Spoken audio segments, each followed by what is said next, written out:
Silahkan. Silahkan berpendapat, silahkan menafsirkan, silahkan berasumsi dan lain-lain dan sebagainya dan sebagainya. Tapi kalau udah bicara masalah hukum, nggak boleh. Kudu satu. Jadi kalau begitu, kan ini kan dari kata hakama.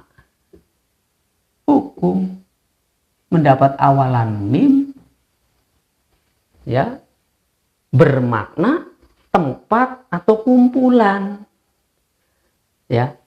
Ayat-ayat yang dikumpulkan di dalam satu kitab khusus tentang masalah hukum.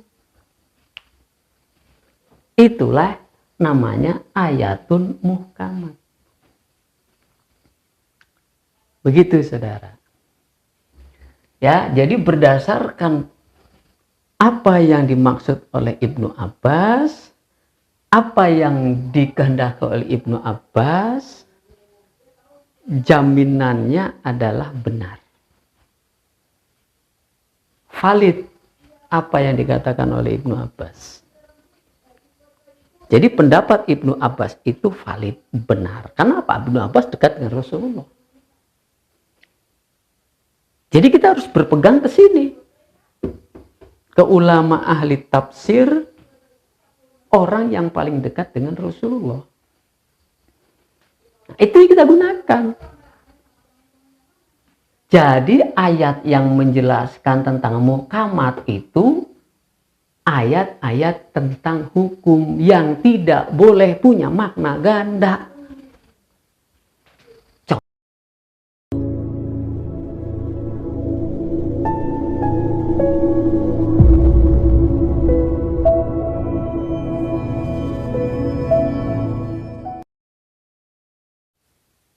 A'udzubillahi minasyaitonirrajim. Bismillahirrahmanirrahim. Assalamualaikum warahmatullahi wabarakatuh.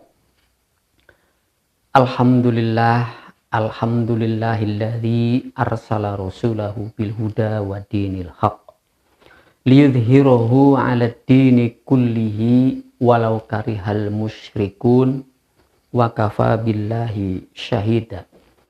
Asyhadu an la ilaha illallah wahdahu la syarikalah wa asyhadu anna Muhammadan abduhu wa rasuluh, amma ba'd.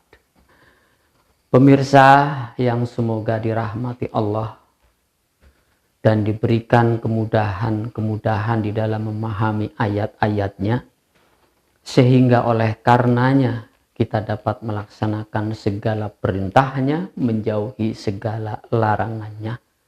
Tentu sesuai dan selaras dengan sunnah para nabi-nabinya, utamanya Nabi Muhammad Rasulullah Sallallahu Alaihi Wasallam. Pemirsa yang dirahmati Allah, salam jumpa kembali pada channel Kajian Berpikir ini, channel yang senantiasa mengajak Anda dan kita semua untuk berpikir memahami ayat-ayat Allah. Ketika itu kita lakukan, itulah yang namanya zikir yang sesungguhnya. Zikron katsiro, berzikir setiap saat. Itulah fungsi daripada kita diberikan sam'a, absar, af'idah. La'allakum tashkurun. Bukti syukurnya manfaatkan, gunakan semaksimal mungkin tentang apa yang diberikan oleh Allah, yaitu akal, pikiran, hati, dan segala hal yang lainnya yang ada pada diri kita. Baiklah saudara pemirsa, seperti biasa materi yang akan kita bahas kali ini, dan sudah saya berikan judulnya dan ayat-ayatnya sudah saya pampangkan di sini, saudara. Ya, ada beberapa ayat-ayat di sini.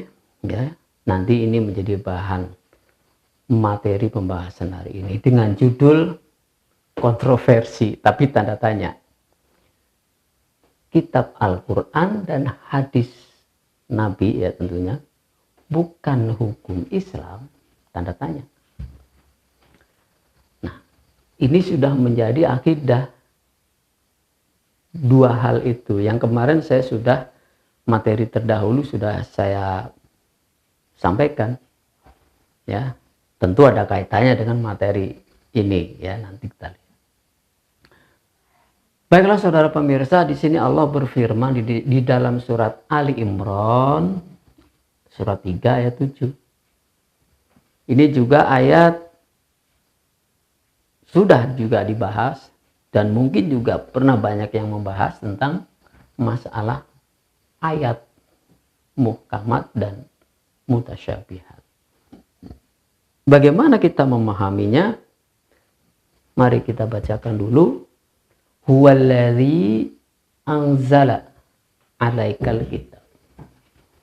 Dialah Allah yang telah menurunkan kepadamu kitab.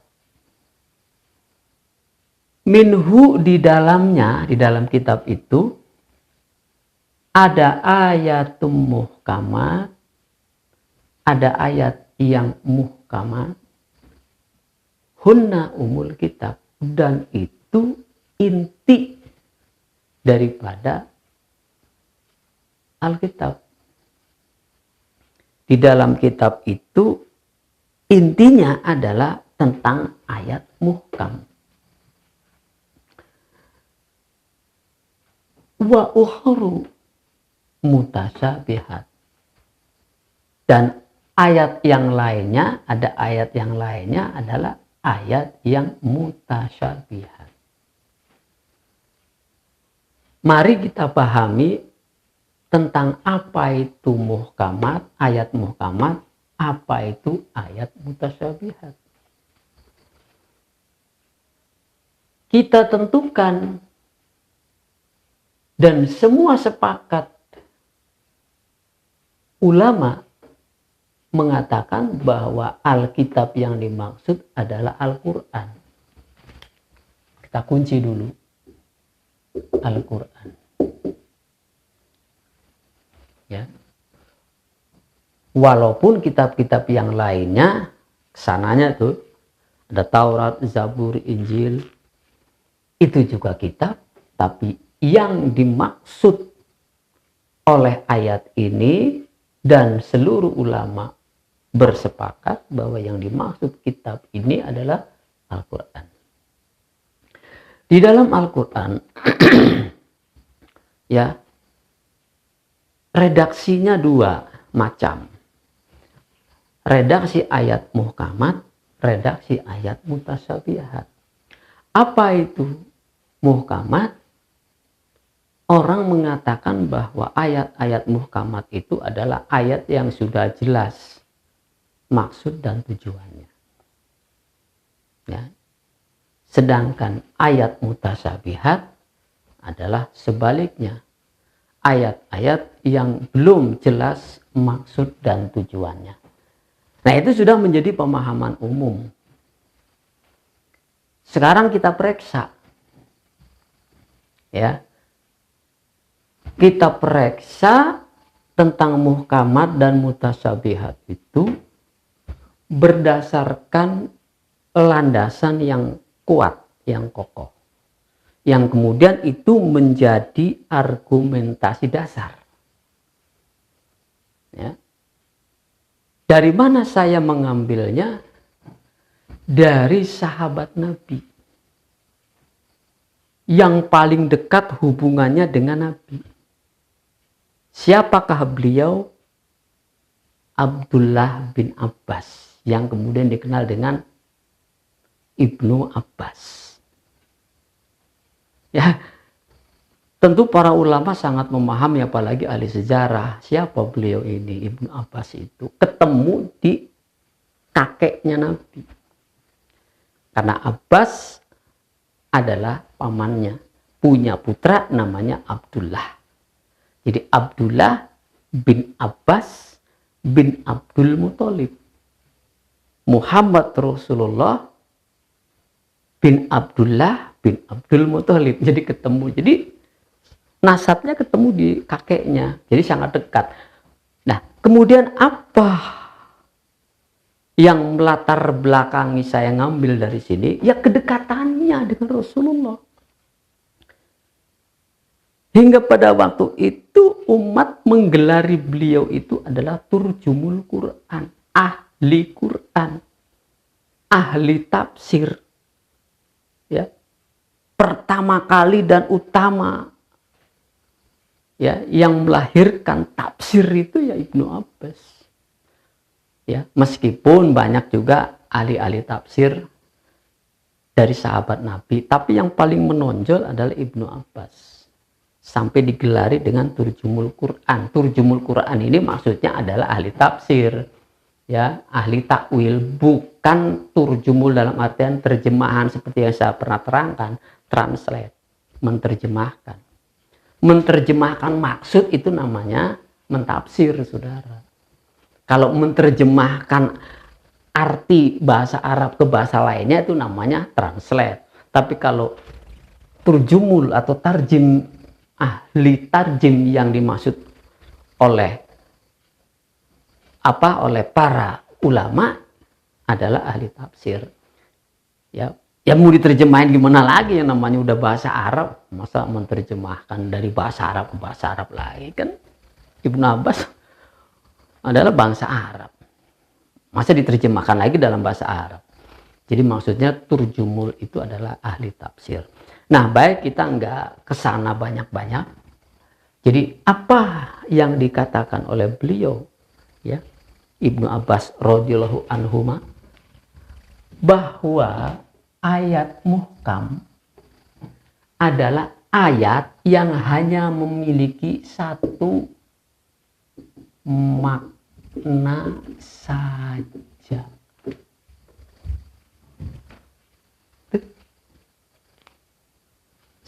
Suatu ayat, sebuah ayat yang hanya boleh memiliki satu makna saja.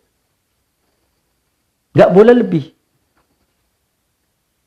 Kalau lebih, bermakna ganda atau multi makna, ya, itu namanya bukan ayat muhkam.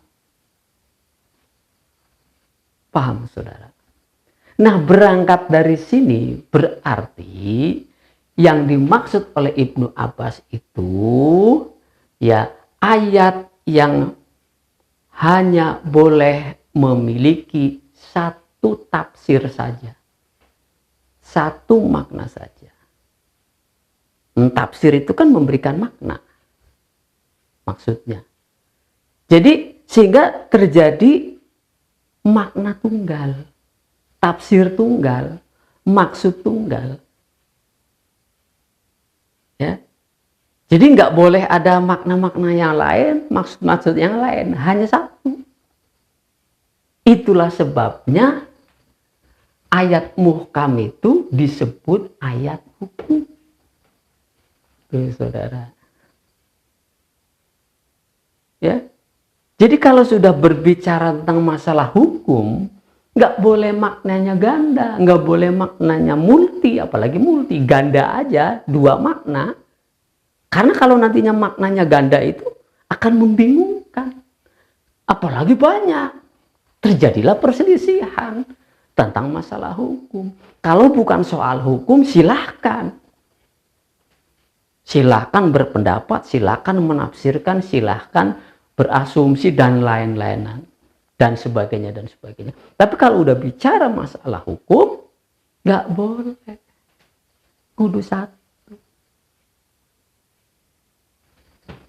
Jadi kalau begitu, kan ini kan dari kata hakama, hukum, mendapat awalan mim, ya, bermakna tempat atau kumpulan.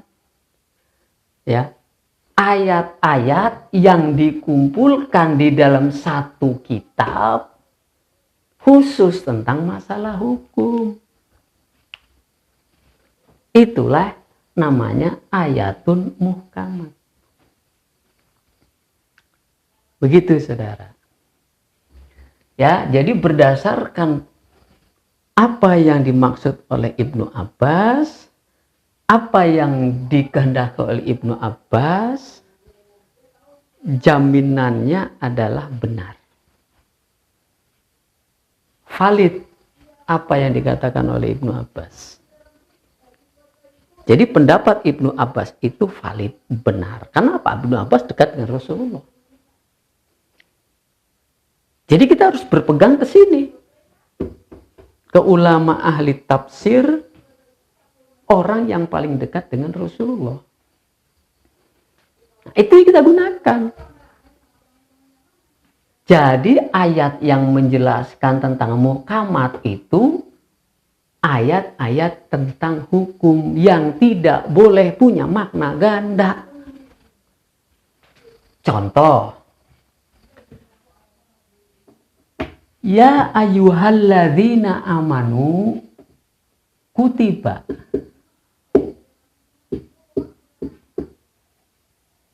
kutiba alaikum musyam. Nih dalam surat Al-Baqarah ya 183 jelas. Kutiba alaikumusiyam. Ditetapkan, ditentukan, dihukumkan, kan gitu kan? Kutiba kan ketetapan. Ketetapan apa? Ketetapan hukum yang bersifat wajib, diwajibkan atas kalian saum. Nah, ini tafsir tunggal namanya. Ini ayat muhkamat, ayat hukum yang tafsirnya tunggal. Apa itu saum? Saum adalah tidak makan, tidak minum di siang hari. Kaifiatnya sudah jelas. Siapapun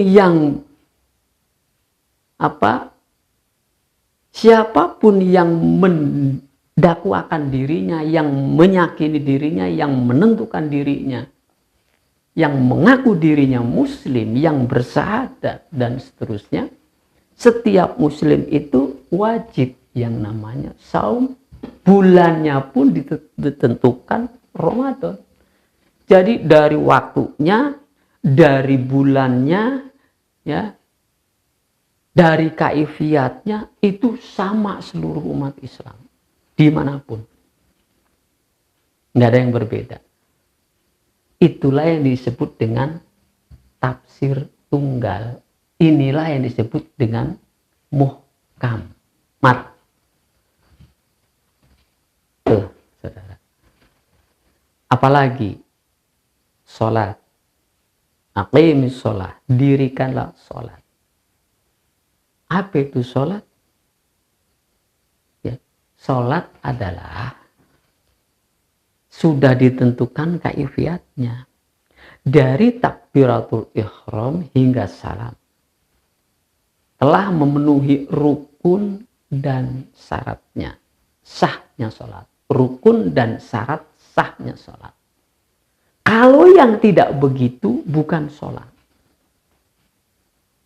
Seluruh umat Islam sama, ya, sholat 5 waktu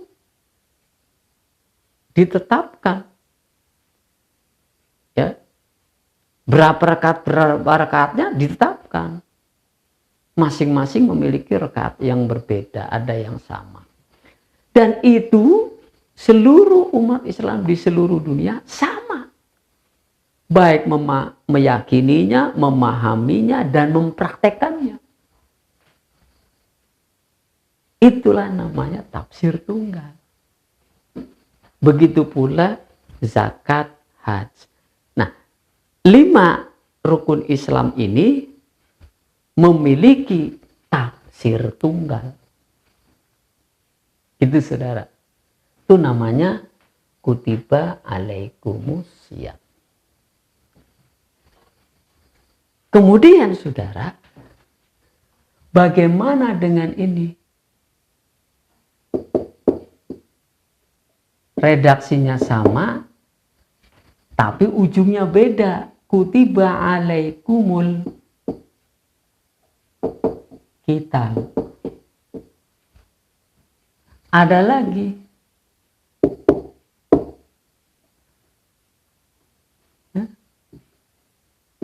kutiba alaikumul qisas. Redaksi yang sama, kalimatnya juga sama. Kutiba alaikum, kutiba alaikum, kutiba alaikum. Tapi di sini kital. Apa kital? Perang. Apa kisos? Hukum potong tangan. Apa kisos? Hukum yang adil. Mata dibalas dengan mata, hidung dibalas dengan hidung, pencuri dihukum tangannya, ya pembunuh dihukum bunuh lagi. Itulah kisos. Nah, kenapa ini nggak bisa dilakukan? Kenapa nggak bisa langsung dilakukan? Nggak seperti ini. Ya, kembali ke sini. Ini masih bermakna ganda. Perang. Apa yang diperangi? Kapan? Oleh siapa? Bagaimana? Itu memerlukan tafsir.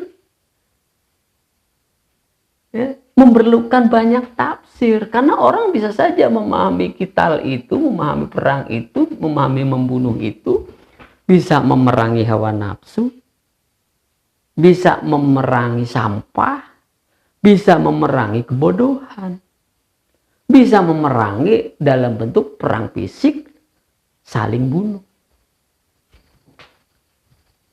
Tafsirnya ganda, bahkan bisa jadi multi. Begitu, saudara. Jadi kalau begitu, secara bahasa memang muhkam. Berdasarkan makna secara bahasa, muhkam. Arti muhkam apa? Jelas.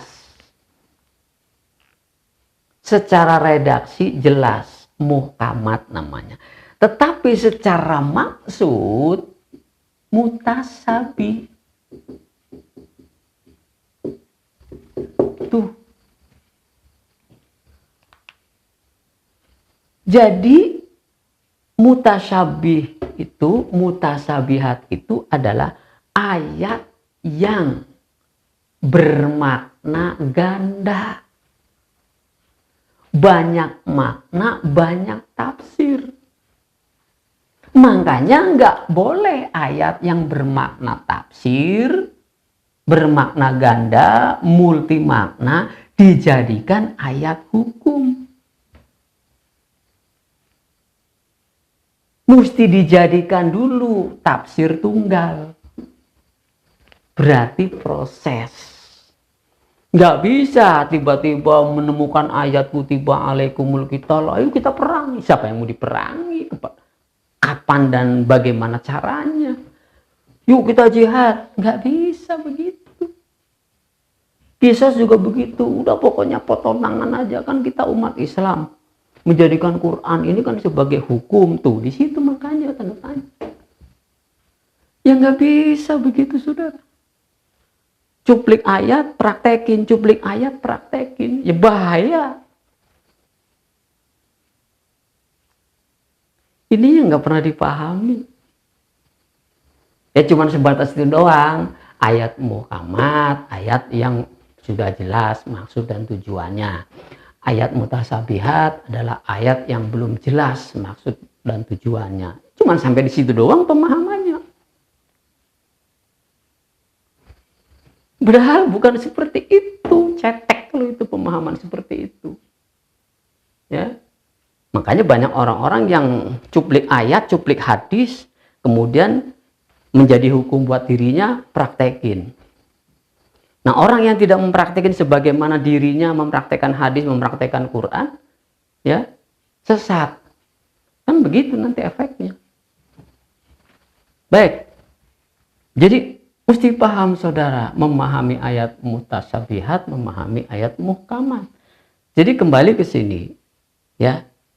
Ini sudah memenuhi tafsir tunggal, maknanya satu saja, sedangkan ini masih bermakna ganda.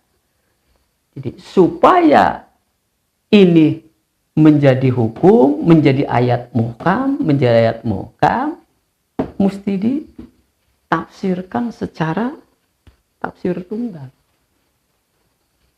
Gitu saudara.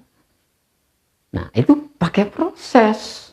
Nggak bisa seseorang, lalu siapa menentukan Quran sebagai hukum? Ya, syekh sekalipun, kiai, ustadz, ulama sampai paling tingginya adalah seorang syekh, nggak bisa mengambil ayat, ya, memahami ayat mudah diterapkan sebagai hukum, nggak bisa. Ya, ada prosesnya. Begitu saudara. Ya apalagi orang awam yang biasa, yang hanya ngikut kajian sono, kajian sini, tiba-tiba cuplik ayat, cuplik hadis, jadikan hukum. Nggak begitu saudara. Ya, jadi mesti dipahami itu saudara. Ya, nah, maka dengan demikian kita sudah paham bahwa ayat muhkamat dan ayat mutasyabihat itu begitu pengertiannya.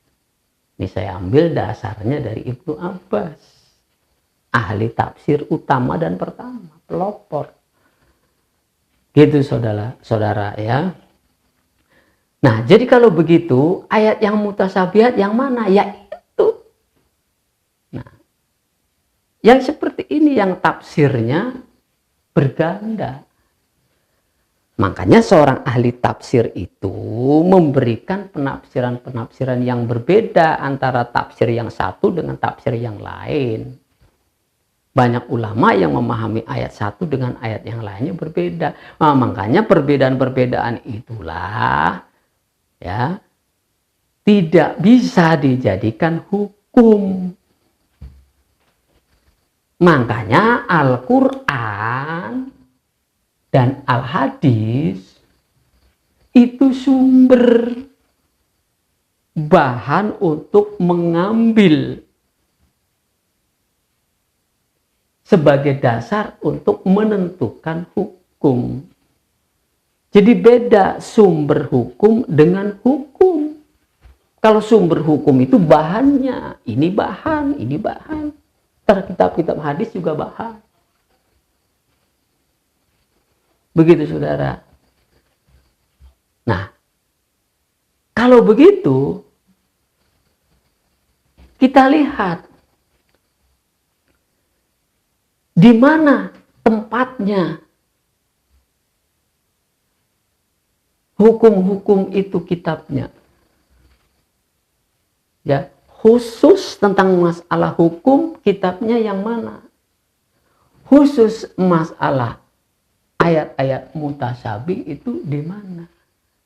Ya. Jadi memang mutasyabih ini serupa. Ya, mutasyabih bisa dimaknai serupa. Jadi serupa antara hukum dengan sumber hukum. Makanya orang tidak bisa membedakan mana hukum, mana sumber hukum. Karena serupa. Sehingga kalau orang mengatakan bahwa Al-Quran ini adalah hukum Islam, Al-Quran dan hadis itu adalah hukum Islam. Karena serupa sehingga berpendapat seperti itu. Padahal itu adalah mutasyabihat. Hanya serupa. Tetapi beda. Serupa tapi tidak sama. Al-Quran sebagai sumber ya, hukum, sedangkan hukum adalah ketentuan, ketetapan yang sudah pasti memiliki makna tunggal. Sedangkan Al-Quran multitafsir. Hadis juga multitafsir. siapa saja bisa mentafsir, apalagi kedudukannya sebagai syekh, ulama, kiai, ustadz. Ya, gitu. Nah, makanya sejak Ibnu Abbas menafsirkan Al-Quran, maka generasi berikutnya juga tumbuh para ahli tafsir. Nah, kita tahu dah tafsir-tafsir yang besar itu, yang terkenal itu banyak. Ibnu Katsir, Al-Maraghi, Jalalain, ya, banyak sekali tafsir-tafsir itu. Nah, karena memang Al-Quran itu nggak bisa difahami, nggak bisa dipraktekkan nantinya kalau tidak ada penafsiran, gitu saudara. Jadi kudu ditafsirkan memang Al-Quran. Jadi Al-Quran itu ya semuanya multitafsir. Ya, kecuali yang sudah ditetapkan langsung secara vertikal seperti siam, sholat, ya, haji, itu nggak perlu ditafsirkan lagi karena itu juga sudah bentuknya praktek yang dicontohkan langsung oleh Rasulullah secara mutawatir, dilihat, disaksikan, diikuti terus sampai hari ini sama prakteknya. Begitu, jadi nggak perlu penafsiran itu mah, dan sudah dengan sendirinya merupakan tafsir tunggal. Nah, jadi kalau begitu gimana saudara untuk memahami Al-Quran? Ya kudu ditafsir memang. Jadi kalau begitu di sini ditegaskan dalam surat 39 ayat 23, Allahu nazzala ahsanul hadis. Dan orang sepakat bahwa ahsanul hadis, ulama sepakat ahsanul hadis itu adalah Al-Quran yang dimaksud itu. Jadi ahsanul hadis itu Al-Quran.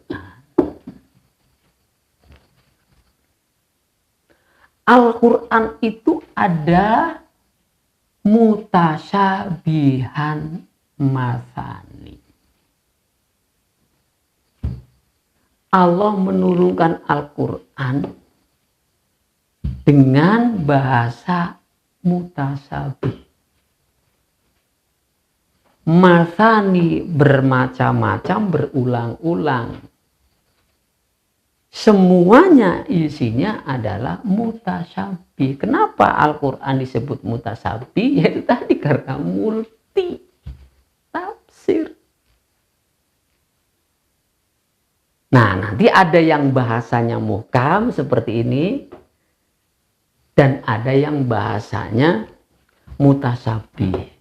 Bahkan baik secara redaksi maupun secara maksud itu mutasyabih semua. Yaitu ayat-ayat yang bersifat dengan bahasa majaz. Bahasa perumpamaan majaz itu amsal, dorobul amsal. Contoh dalam surat Ibrahim, ya, surat 14 tuh ayat 24-25. Alam taro kaifa doroballahu masalan kalimatan thayyibah ka sajaratin thayyibah asluha sabitun wa far'uha fis sama tu'ti ukullaha kulahin bi'idni rabbih, dan seterusnya ila akhiril ayat 24-25. Itu baik secara teks bahasanya, ya, secara bahasanya, secara teksnya, maupun secara maknanya, itu semuanya mutasyabih. Jadi ayat-ayat amsal, ya, drobul amsal, itu merupakan ayat yang kedua-duanya mutasyabih. Jadi secara bahasa, ya, belum jelas yang dimaksud, karena itu menggunakan kalimat pohon. Secara makna juga sama. Nah, itulah multinya seperti itu. Nah, Quran itu ya min kulli fi hadzal Quran min kulli masalin. Kemarin sudah saya sampaikan ayatnya tuh. Di dalam Al-Quran ini min kulli seluruhnya masalan. Bahasanya itu adalah bahasa mutasyabih. Nah, jadi kalau berpegang pada Al-Quran yang 30 juz itu disandarkan sebagai hukum lalu dipraktekkan, nggak bisa begitu, saudara. Ya, di sini begitu jelaskan. Nah, lalu Allah perintahkan supaya kita bisa mengetahui mana kitab yang kumpulannya adalah ayat-ayat hukum, mana kitab yang kumpulannya adalah ayat-ayat yang mutasyabih. Di sini ada perintah. Kutiba uhkimat ayatuhu summa fusilat.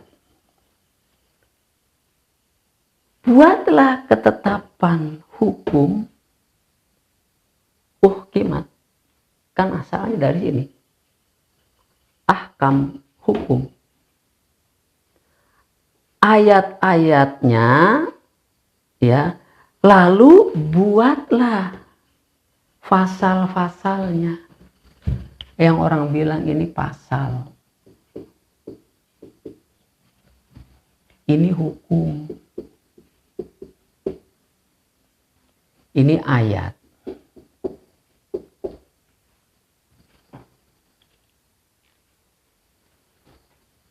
Jadi ada ayat tentang hukum dan juga ada pasal.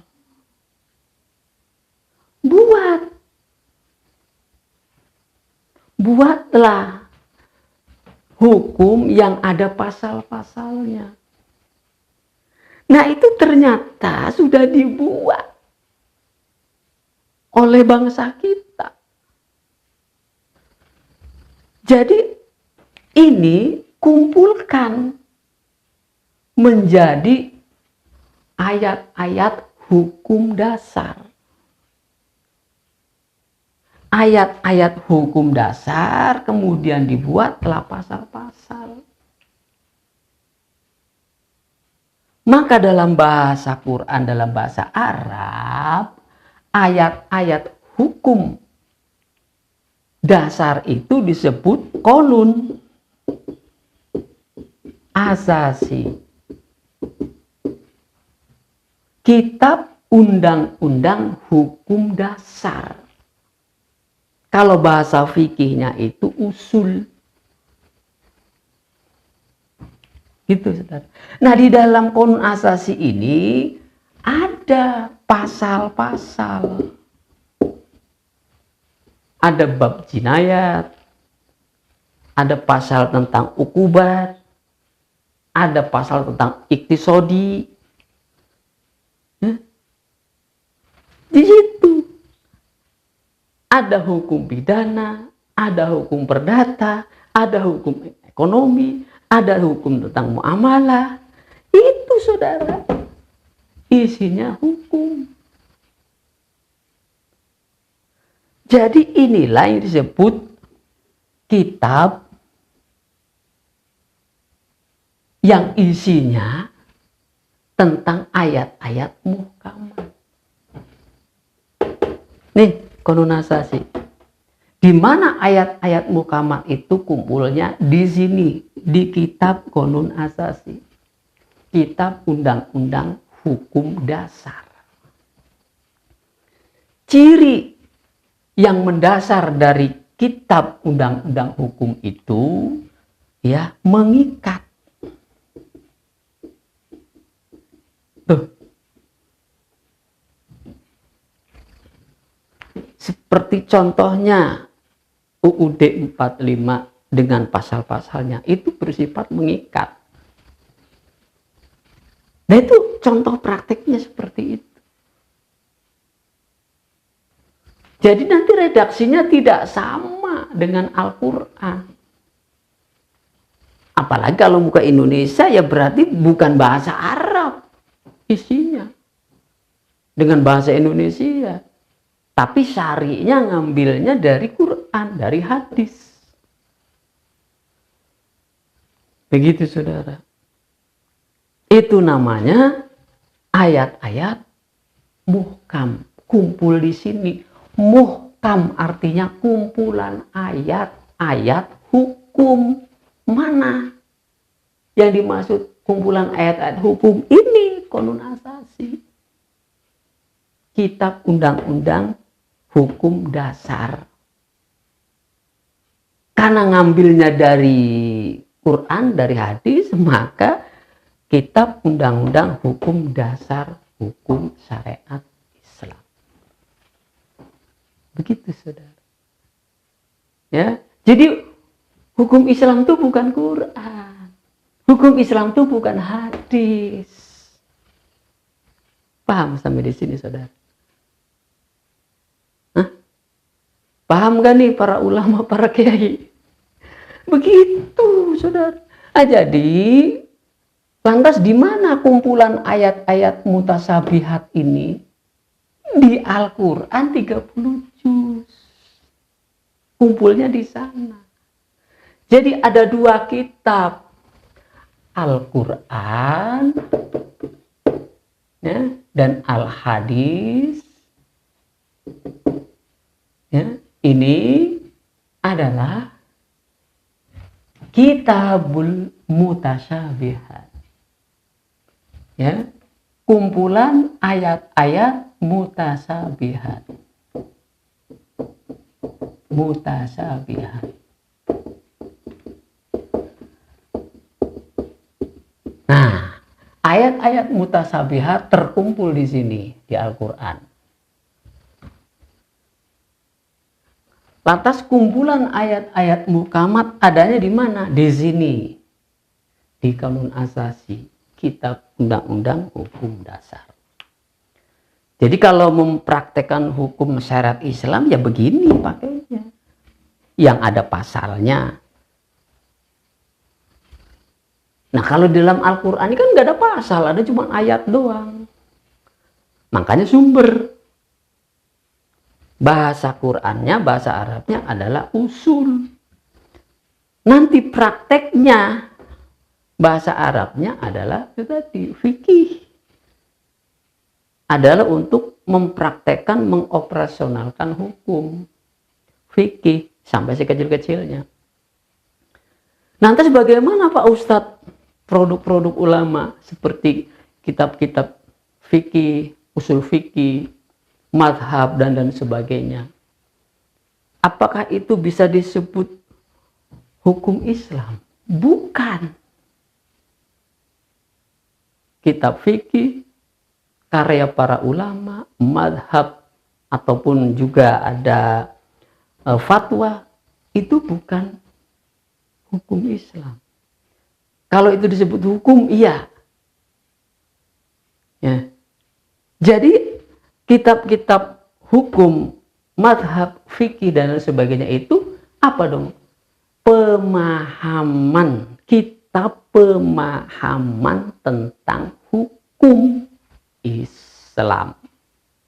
Begitu. Jadi madhab yang kemudian melahirkan kitab-kitab usul ataupun kitab fikih yang dipegang tuh oleh umat Islam, ya 4 mazhab itu bukan hukum Islam, tetapi pemahaman, kitab pemahaman tentang hukum syariat Islam. Kenapa saya katakan bukan hukum Islam? Masih multi pemahaman. Karena pemahaman di kitab fikih yang satu berbeda dengan di kitab fikih yang lain. Sesuai dengan alirannya, sesuai dengan madhabnya. Belum lagi nanti ada fatwa. Seperti kitab Majmu'ul Fatawa. Itu bukan hukum. Bukan hukum Islam. Memang sudah mengarah, sudah merinci sampai kepada tingkat praktisnya. Kita fikih itu. Ya ada jinayat juga, ada ukubat juga di sana, ada. Ya, tentang ekonomi juga ada, siasah juga ada, politik. Tapi itu sifatnya apa? Pemahaman.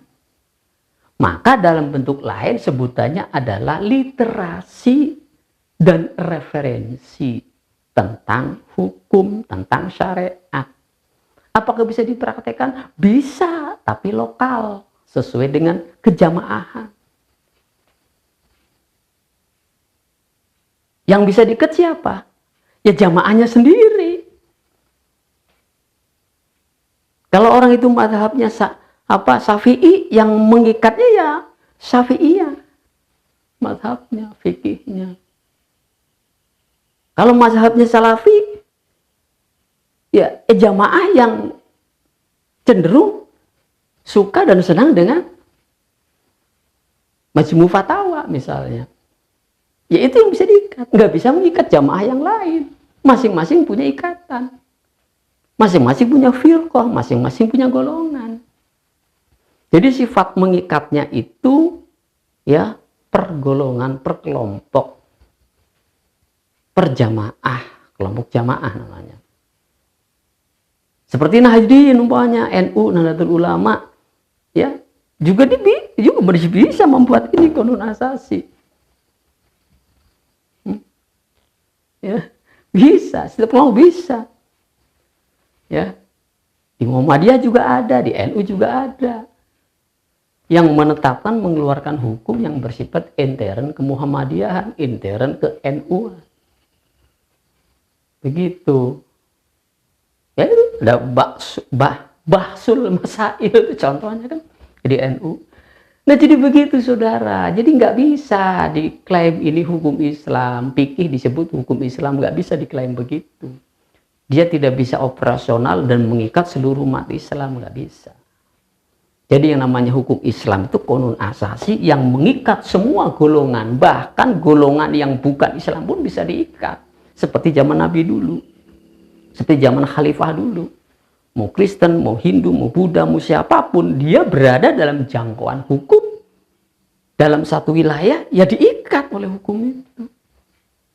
Kalau masalah agamanya silakan, itu kan masalahnya vertikal. Kalau yang masalahnya muamalah, sosial muamalah, dia terikat dan diikat oleh hukum yang ada. Nah, itu saudara cara memahami ayat muhkamat dan mutasyabihat. Nah, saya berlandaskan Ibnu Abbas menerangkan ini. Ya silahkan kalau saudara mau bantah, ajukan argumentasinya, ajukan dasar-dasar hukumnya. Ya, jadi nggak bisa sembarang mengutip ayat, mengutip hadis, apalagi mengutip pendapat ulama, dijadikan hukum. Orang dipaksa untuk mempraktekkan itu, nggak bisa begitu. Siapa Anda? Ya. Sekalipun ulama, kiai, ustadz, ajengan, syekh sekalipun, ya, dia nggak punya wewenang, nggak punya hak menetapkan hukum. Ya, begitu saudara. Ya, jadi berislam itu otaknya mesti cerdas dalam memahami setiap ayat, dalam memahami hadis-hadis Nabi. Ya. Jangan gampang membuat fatwa. Jangan. Karena konsekuensinya fatwa ataupun hukum syariat itu konsekuensinya mengikat. Begitu. Lalu kalau ingin mengikat, siapa itu yang bisa mengikat? Kan begitu. Nah, itulah yang dapat saya sampaikan agar dapat difahami bahwa sekali lagi Alkitab Al-Quran dan hadis Nabi bukan hukum Islam. Berarti pertanyaannya ini saya hapus. Silakan Anda berkomentar, silakan Anda berpendapat, ajukan di kolom komentar. Ya, begitu dong cara memahami Quran dan hadis. Ya, jadi tidak membebek, membeok. Ya, jadi kalau pertanyaannya, Pak Ustadz, bagaimana kitab-kitab hukum yang dikarang oleh para ulama, para ustadz itu boleh diikuti? Nggak boleh, nggak ada yang larang. Ya, nggak ada yang larang. Tapi sekali lagi itu sifatnya lokal, kejamaahan, firqoh yang nggak bisa dipaksa diterapkan kepada jamaah lainnya. Begitu. Dan apalagi jangan suka gampang menuduh pihak lain yang tidak sama pemahamannya, tidak nyunah. Ya, tidak nyunah. Ya. Karena hadis itu banyak ribuan. Dengan tingkatan yang bermacam-macam, dari mulai yang mutawatir sampai yang palsu. Dan begitu. Ya, makanya nggak bisa dijadikan landasan untuk menentukan syariat, nggak bisa. Silakan kalau Anda yakin kepada ayat ataupun Al-Quran ataupun hadis ataupun apa, lalu dipraktekkan di jamaahnya, nggak apa-apa, nggak ada larangan. Ya. Ya, persoalannya kalau Anda menuding orang lain, kelompok lain, jamaah lain dengan kalimat sesat, dengan kalimat tidak nyunah. Itu persoalannya yang ribut terus-menerus. Ya. Itulah yang dapat saya sampaikan. Hadanallahu wa iyyakum ajmain. Walhamdulillahirabbil alamin.